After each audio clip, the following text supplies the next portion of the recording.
les élections elles-mêmes, élection présidentielle d'abord, qui a amené à la présidence de la République le président François Hollande, un nouveau gouvernement présidé par, pas présidé, mais dirigé par le Premier ministre, M. Ayrault, une majorité de gauche à l'Assemblée nationale, une large majorité, et un Sénat qui avait également, dont les électeurs avaient remis la majorité pour la première fois dans l'histoire de la Ve République à la gauche.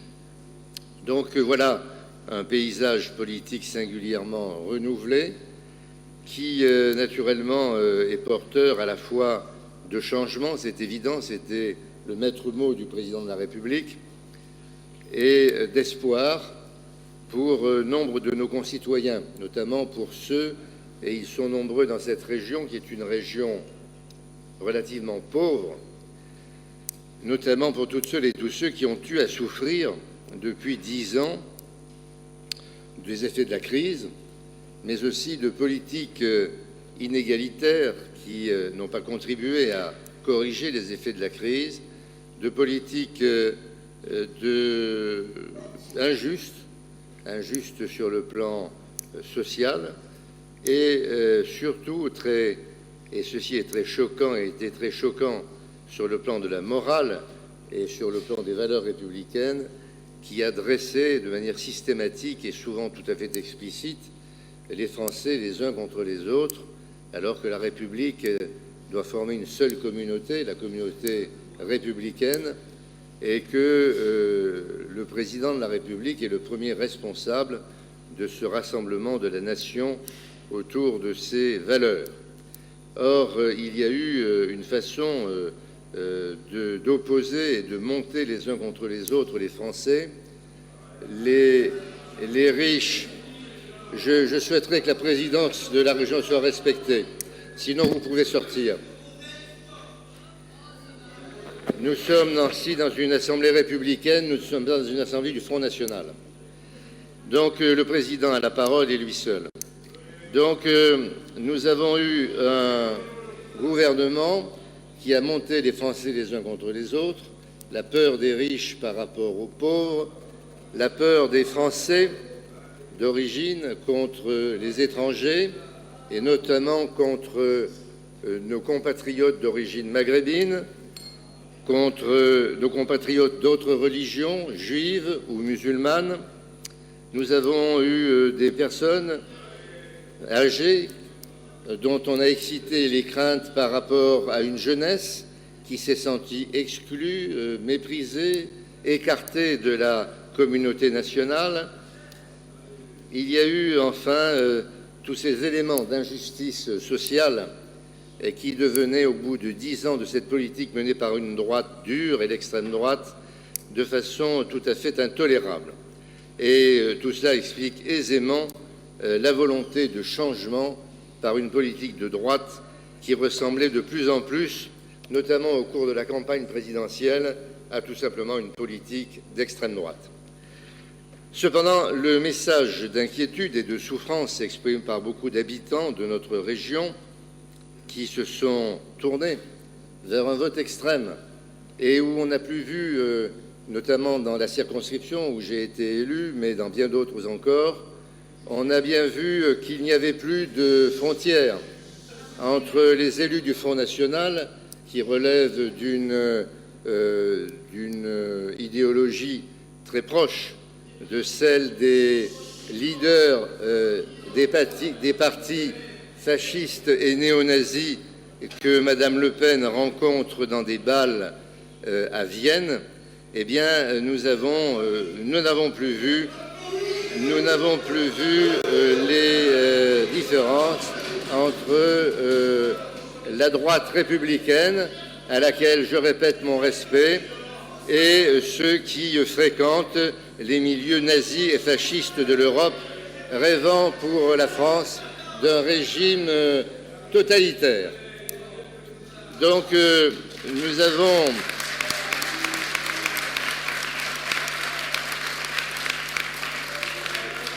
avons eu une grande fierté avoir une droite qui est restée et qui a su rester républicaine, et puis une autre droite qui a rejoint, hélas, le Front National, comme ça a été le cas lorsque le représentant de l'UMP dans la 16e circonscription des Bouches-du-Rhône s'est désisté avant même le premier tour pour le Front National en disant qu'il avait les mêmes valeurs que le Front National. Le message d'inquiétude et de souffrance exprimé par beaucoup d'habitants de notre région qui se sont donc tournés vers ce vote extrême a été perçu et reste évidemment très inquiétant. Mais nous allons, avec tous les républicains, qu'ils soient de droite ou de gauche, essayer de restaurer la dignité de la République française, sachant que la France n'a jamais été... Vos méthodes sont des méthodes déplacées dans une assemblée républicaine.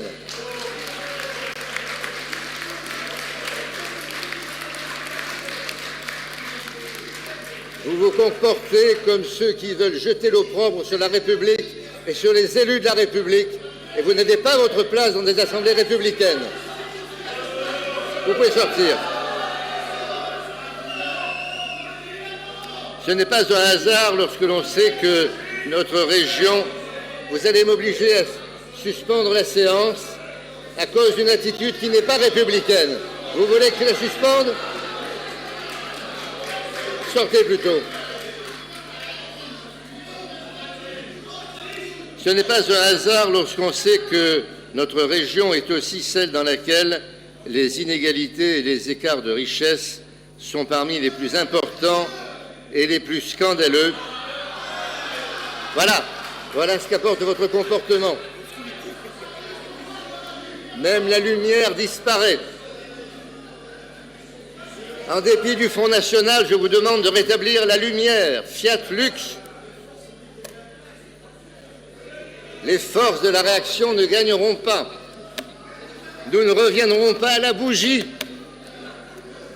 ni à la monarchie, ni à la dictature, ni à Pétain. Bravo, vive la lumière.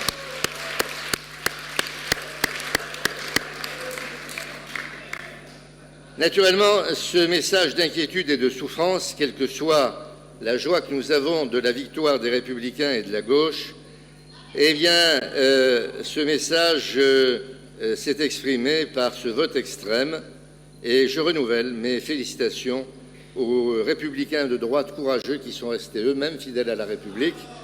Je regrette que d'autres, moins courageux, se soient ralliés au Front National d'une manière honteuse. La carte politique de la France va être ainsi redessinée dans quelque temps et nous verrons enfin à qui nous avons affaire et contre qui exactement nous devons nous battre pour défendre la République française. Oui. Tout d'abord, Monsieur le Président, avant de faire le rappel au règlement, je suis totalement scandalisé que vous n'ayez pas proposé aux élus régionaux de faire 1 minute de silence en mémoire aux 2 gendarmes assassinés dans le département du Var. Et concernant votre discours politique que vous avez fait il y a quelques minutes, il est totalement pitoyable, il est à la rigueur au niveau de votre idéologie politique. Concernant le rappel au règlement, Monsieur le Président, la prérogative de l'Assemblée plénière est de soumettre aux conseillers régionaux les différents dossiers qui engagent les responsabilités et l'avenir de notre région. L'irréprochable républicain que vous prétendez être devrait veiller jalousement à ce que les sujets les plus importants soient débattus publiquement à cette occasion. Depuis plusieurs mois, il n'en est rien. Telle une vieille femme outrageusement maquillée pour dissimuler la triste réalité, vous recouvrez votre tête d'un tchador démocratique visant à dissimuler les cornes diaboliques de votre autoritarisme. J'espère que le compte-rendu de séance... Vous détournez l'article 12 du règlement intérieur. Vous détournez l'article 12 du règlement intérieur du Conseil régional afférent aux attributions de la commission permanente. Alors que la commission permanente ne devrait se voir proposer que des sujets mineurs et proches du consensus, vous mettez au profit le huis clos de cette instance pour faire voter toutes les délibérations délicates qui devraient être débattues devant tous les citoyens. Vous vous assurez ainsi d'une tranquillité totale lors des assemblées plénières dont l'ordre du jour est révélateur. C'est donc en toute décontraction que vous pouvez présider cette Assemblée. Afin d'accroître votre confort, puis-je vous proposer de tenir la prochaine plénière sur la pelouse de la Porte d'Aix. Nous pourrions ainsi débattre à loisir d'un sujet qui préoccupe nos concitoyens, la pêche à la crevette dans la région sénégalaise du Ziguinchor, avec laquelle vous avez signé récemment un accord de coopération ô combien profitable à nos compatriotes.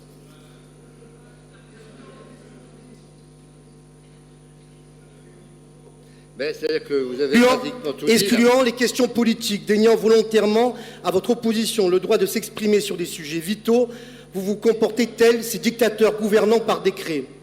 Davantage soucieux de votre communication, vous prenez grand soin de briller sans aucun risque devant le public ou les journalistes en vous drapant de la toge du pseudo-républicain que vous êtes. Vous vous affichez en toute occasion comme un intransigeant démocrate. Il ne s'agit là que d'un rôle de composition destiné à, encore une fois, abuser nos compatriotes. Dans les faits, vous censurez et muselez votre opposition. Dans les faits, vous dissimulez, non sans raison aux citoyens, quels sont les heureux bénéficiaires de vos attentions. Dans les faits, vous assurez aussi la quiétude de l'UMP qui peut ainsi voter dans l'ombre avec votre majorité les généreuses subventions aux associations de soutien aux immigrés votées en commission permanente.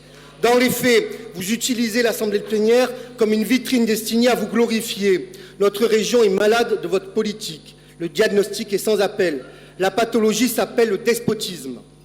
Vous qui êtes si prompt à calomnier vos adversaires, à mépriser les électeurs du Front National, à museler votre opposition, vous présentez tous les symptômes de cette maladie. Vous avez évoqué le soir du 17 juin la prétendue philosophie détestable et fascisante du Front National. Souvenez-vous, monsieur Vauzel, que l'on ne juge autrui que d'après soi-même. Car enfin, Monsieur le Président, votre vision de la démocratie est identique à la considération que certains hommes ont pour les femmes, aussitôt courtisées, aussitôt abusées. La politique serait-elle pour vous qu'un objet de plaisir que nul opposant ne saurait troubler l'usage? Vous traitez notre Marianne comme certains leurs épouses. Après l'avoir séduite, vous la dissimulez au regard et l'enchaînez à l'évier de la cuisine politique, bien sûr. Votre conduite des affaires de notre région, escamotant systématiquement tout débat sensible, est indigne du garde des Sceaux que vous êtes. Nos compatriotes ont le droit de savoir à quoi vous consacrez l'argent de leurs impôts. Ils ont le droit de savoir qui est l'objet de vos largesses. Ils ont le droit de savoir pourquoi votre politique...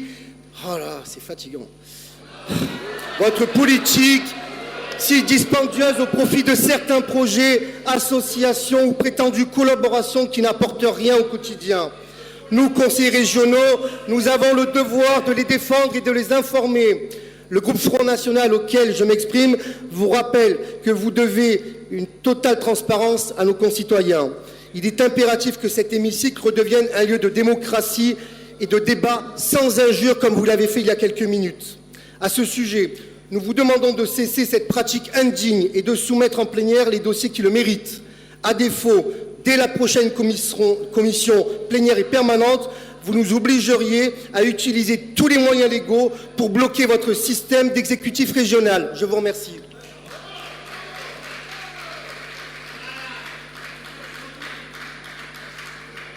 Il y a une autre solution pour le bloquer, c'est de venir en armes chasser les élus de la République.